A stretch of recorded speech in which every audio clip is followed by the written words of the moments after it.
Hola, amiga. Welcome to the Latina Leadership Podcast, a podcast by Latinas for all women. Get ready because today's conversation is really special. Hola, amigas. Welcome to a new episode of the Latina Leadership Podcast. I'm your co-host, Andrea Diaz. I'm here with our wonderful guests. Can you tell us who you are and what you do? Hi, my name is Jenny Solares. I am a content creator on social media, Instagram, TikTok, YouTube, Snapchat, all of that. I make content surrounding growing up in a Hispanic home. I also do some song parodies, comedy mostly, but I also include a little bit of lifestyle. I include things about just the journey of getting healthy, and just a little bit about my life.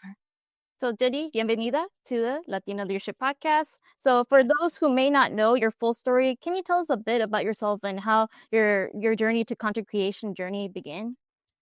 Yes, so I actually started creating content in 2014. I was just like such a big watcher of YouTube videos starting like way back in 2010 when it wasn't like super huge yet.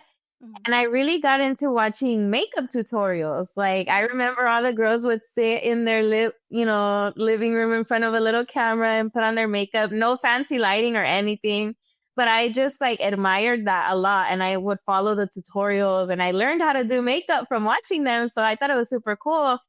Yeah, and then I wanted to do it too. You know, it took me a few years to like actually start, but I started making some YouTube videos. They're like throwbacks now, some really old videos. And then I actually, because I used to live in Arizona, and then I ended up getting married. So when I moved, it was such a shift for me, just like with timing, because I had a different job and different schedule. It was so different. So I couldn't make YouTube videos anymore. So I started posting on Instagram. And I would post little looks of just like one eye. I would do one eye really cool and then take the picture. I'd be walking around my house looking all crazy. And then I would post it. So then I had that makeup page for a while. And it's kind of like a roller coaster. You kind of get discouraged a little bit and you want to keep going, but it's so hard when you're not seeing, some results. So I kind of stopped for a little bit and then I started back up again. And then in 2020, just randomly, I started making funnier videos, but I was just kind of like messing around, on TikTok. And I didn't think of it as a way to grow. I was just enjoying the time because, we were going through the pandemic and everything. So when I started making the comedy content, I all of a sudden started to blow up on this platform. And I'm like, what? Like this whole time I could have been doing this, like having fun, instead of being all serious, like doing the makeup look. So yeah, then from there it just started to grow more and more. And now 5 years later, I can't believe it. I have 3 million followers on TikTok and almost 1 million on Instagram. And it's like unbelievable the cool opportunities that have come along the way. So it's been a journey, but really fun. Yeah. Trial and error. No, I love that. I love that. Like you're starting off in the beginning, you're just like, I'm not sure. I enjoy doing this, but I'm not sure if this is gonna be like, I'm gonna lead me to success. But I love that you found that success. Thank you. Yeah, and I was looking at your background. So, how has your Guatemalan heritage and upbringing influenced your content and storytelling? So yeah, I was born in California, but all my family was born in Guatemala. And then I grew up in Southern California where, it's very like mostly Hispanic, a lot of Mexican people. So all of that has contributed into the content that I make. I, do a lot of skits of growing up with a Hispanic mom, which, I started doing those videos thinking like my mom is crazy, but everybody's like, oh my gosh, me too. Like that's my mom, exactly the same. They're like, do they know each other? Because it's like a lot of the same stories for a lot of people. So I just thought that was so cool that we all relate to each other in that way, And then, growing up in like Long Beach, I came up with this character, Sad Girl, right? And she's like a chola, and just like the way she talks is just it's so relatable because you kind of know where she's from without even her having to say it. You know what I mean? Yeah. So just stuff like that, and even recently, I've been dating this character. His name is Kyle, and it's like blonde wig, like this like totally surfer dude, you know? And it's so fun because even then people are like, yeah, that's totally like SoCal surfer boy, like they know. So it's just fun to incorporate things that growing up you kind of observed and incorporating it into my content. It's been really fun.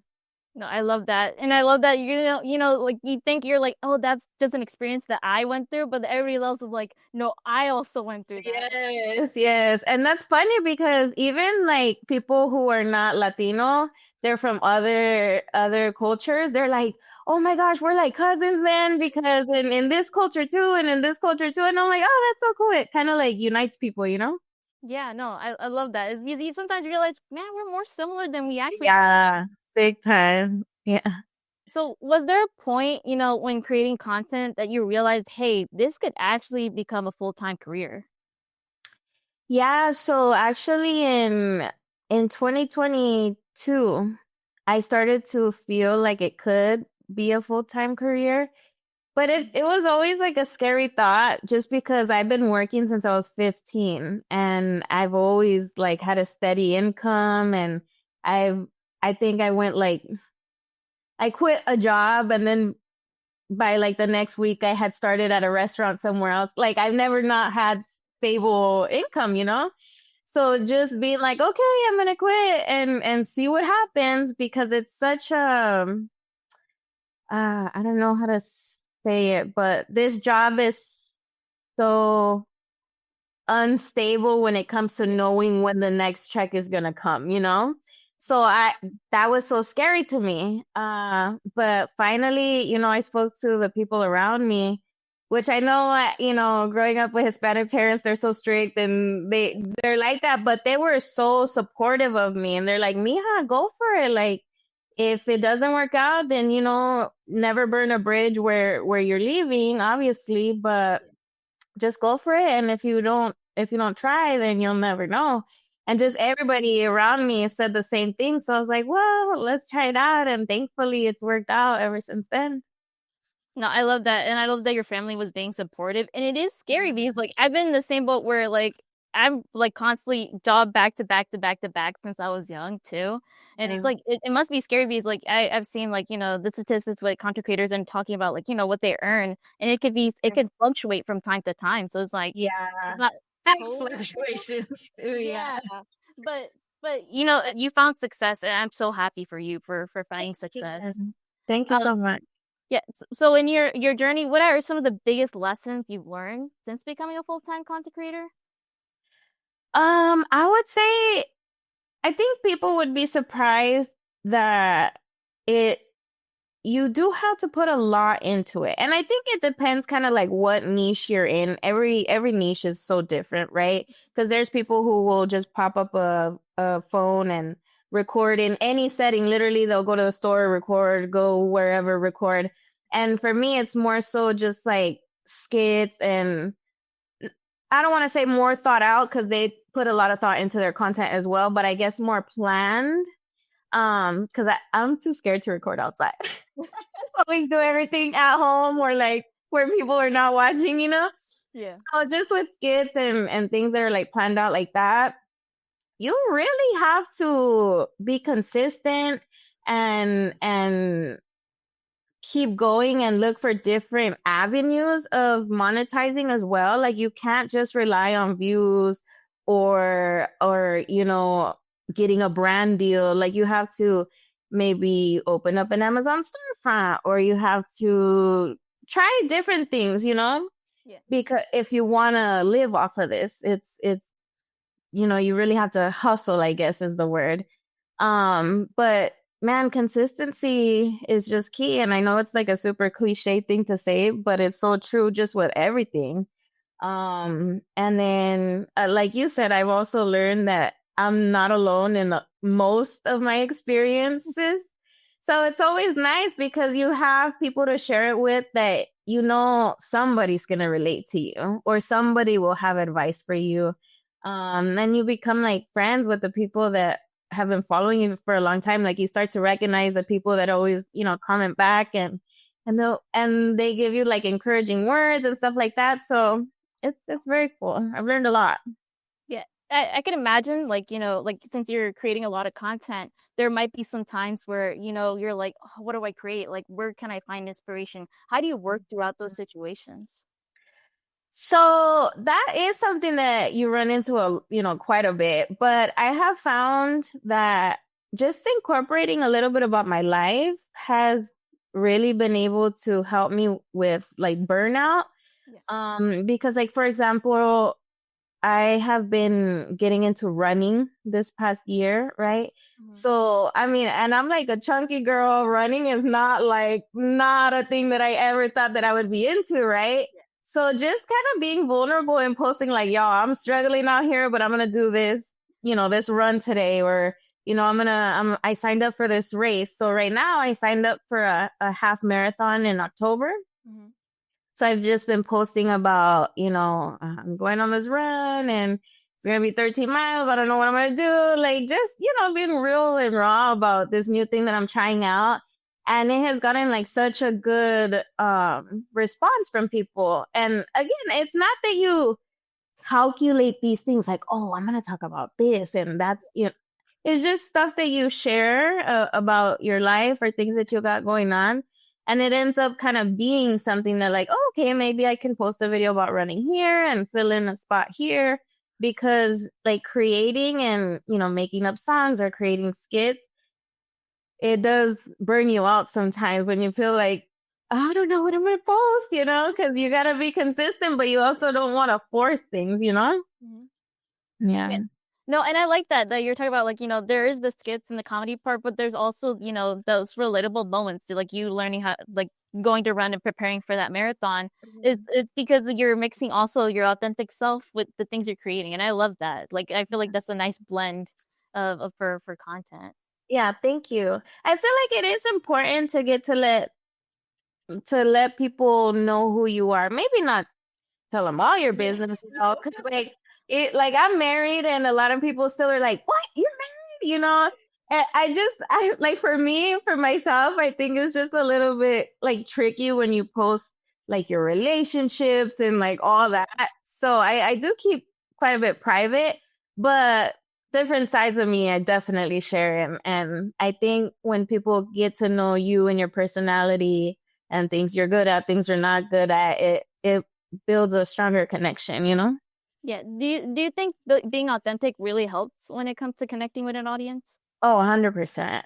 And people have a good eye, I think, at knowing who is and who isn't. And I just feel that if you are like you don't get caught up in weird stuff, like, oh, she Yeah. said that now and then she didn't say that like, you know what I mean? Yeah. Yeah. So I think it's just best to just be yourself and be authentic. Yeah, and I love that you talked about, like, you don't want to expose too many things, private details too, because there has been like an issue with parasociality with your audience. Yeah. But Yeah. Yeah, because I even think to myself, like, I always forget to put my ring on, and I'm just like that, and I feel like when you give too much, people be like, hey, she's not wearing her ring. Like, what happened? And then I'd be like, oh my gosh, So I just like keep it pretty low key with all my personal stuff. yeah, and I noticed you're active, as you mentioned, you're active across multiple platforms. So how do you decide what kind of content kind of goes where?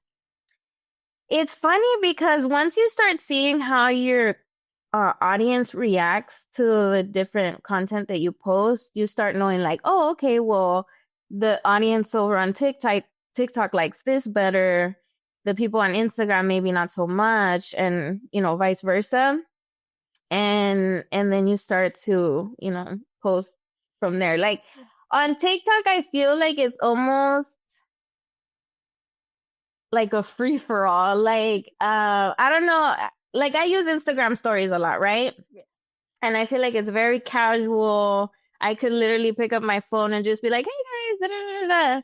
And I feel like I can take that video and post it on TikTok and it will be okay, you know? Yeah. But on Instagram, it's a little bit more like formal on the actual real side of things. Like you really got to think about what you post and maybe I think too far into it. Maybe it's not even like that, you know, but just from what I've observed, I think it's like that.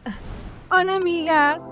So, quick before we keep going, I'm literally sitting right outside the Georgia Brown Convention Center where the 2025 Latina Entrepreneurship Conference is happening right here on September 20th. So, yes, mark that down. This is built by Latinas, made for all women, and it's going to be full of heart, ambition, and real talk. You can expect powerful panels that inspire, hands-on workshops that empower, and unforgettable charla sessions where you can truly connect, share your journey, and grow alongside other mujeres who understand what it means to chase big dreams. So grab your comadres, get your tickets, and come to a space that's made for you. Now let's keep going with that episode. No, I feel that too, especially like Yeah. when we're working on LLP content, it kind of does feel a bit different in those Right. stand-up ones. Yeah. Yeah. Yeah. It's just like a little bit more playful on TikTok where people don't expect as much production. You know what I mean? Yeah. Yeah. So I'm wondering about your content creation process. So how does it look like from like, starting off with the idea to like the final post? It depends on what I'm doing, to be honest. For like a Hispanic mom skit, I will, you know, sometimes an idea will come to me and I'll just put it in my notes in my phone if I'm doing something else. And then, I'll sit and I'll go through my notes and then I'll see like, oh, this is the one that I want to do. And I don't write like a script or anything when I write down the note, but then I'll start to think like, oh, she's going to say this, that, just while I'm getting ready to do it. And then I just film and post.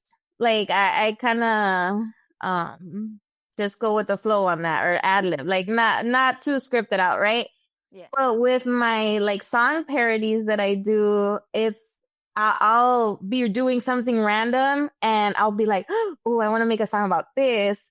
But then I really have to sit and think about like what song do I want to parody? Like what song is kind of popular right now that people like that I could change the words to, and then I got to think about the words and all that. Those tends to take a little bit longer.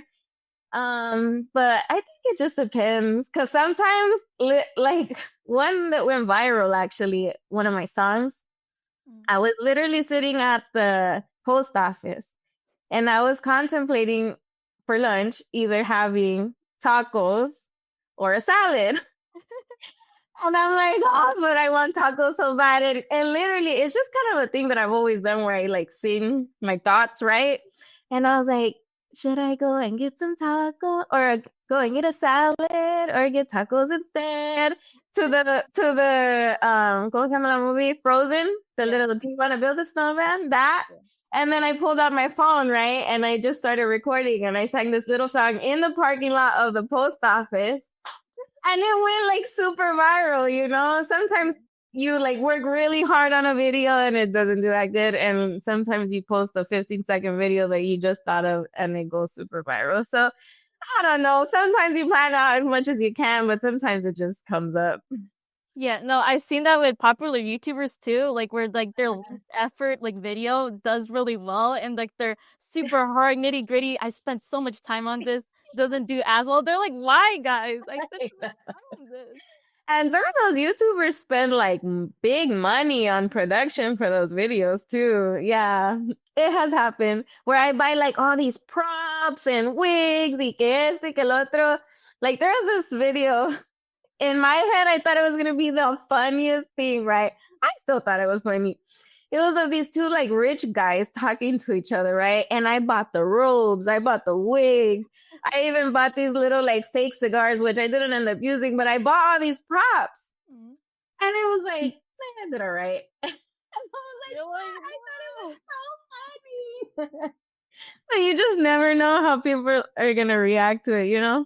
Yeah, as a creator, have you seen like sometimes you think you can gauge your audience, but sometimes they surprise you with like the unexpected, like, oh, they actually really enjoyed this one. I thought this Yeah, was even better. yeah. It has happened a lot.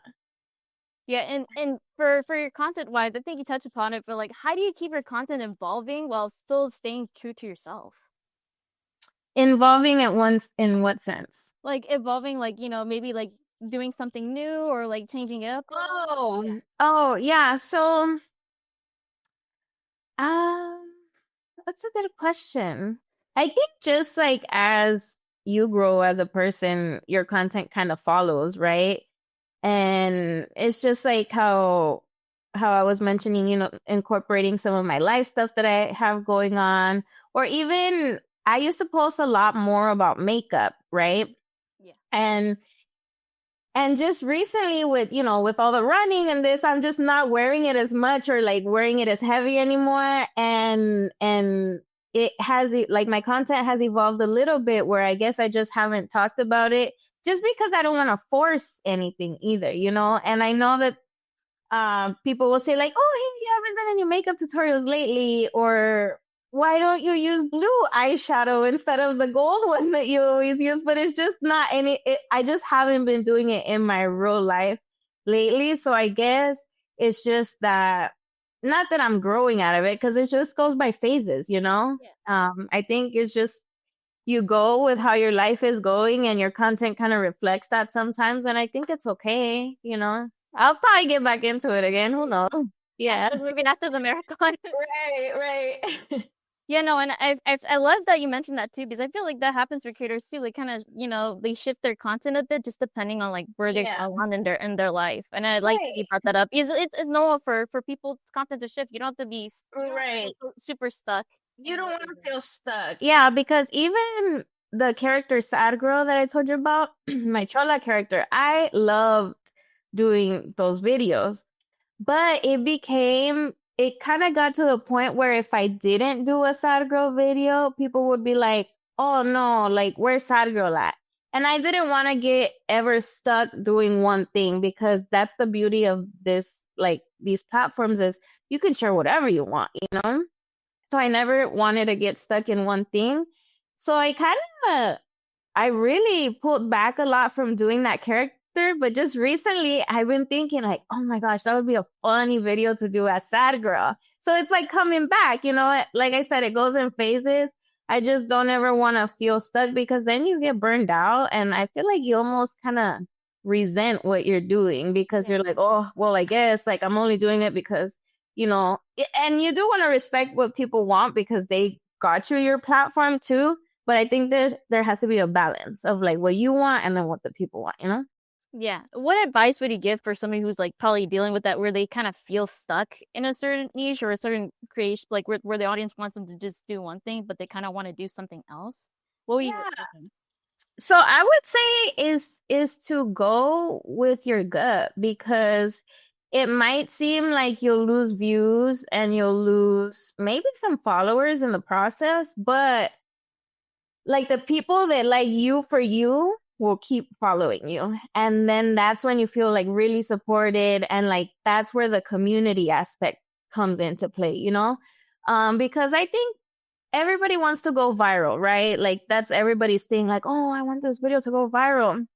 But there are some like negatives on that side too, because you just get people that see that one video and they don't know what the rest of your channel is about. So once they start seeing other things, they're like, I'm not really into it. Like maybe they drop off, right? Yeah. So you kind of have to like sift through the people that only follow you for like certain things, and then you end up with like a really nice community. So you do have to go with your gut and just not get stuck on that one thing, because even the people that like it a lot right now, like, will get tired of it eventually.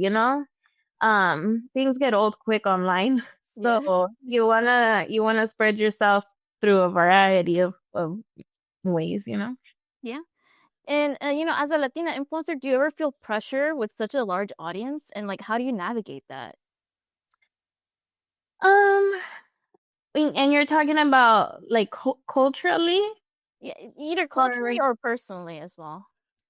I guess pressure I only feel just internally. Not that anybody's pressuring me, but I do feel like I want to do more for my community, you know? And when it comes to like big topics, sometimes I touch on them too. But I just mean more in the sense of just like in a broader general sense. But then I get messages from people saying like, "Oh my gosh, I've been going through such a hard time and your videos really helped me. I lost, somebody close to me and your videos really helped me get through it." I saw somebody in person and they had been going through like cancer and they're like, "When I was in the hospital, your videos really, really helped me." And that touches me so much. So sometimes you don't think you're doing much for people. But I think sharing, laughs and like vulnerability, it really resonates with people when they're going through things as well. So I think pressure, maybe that's not the right word that I feel, but I do feel like a sense of wanting to do more for the people that support me, you know?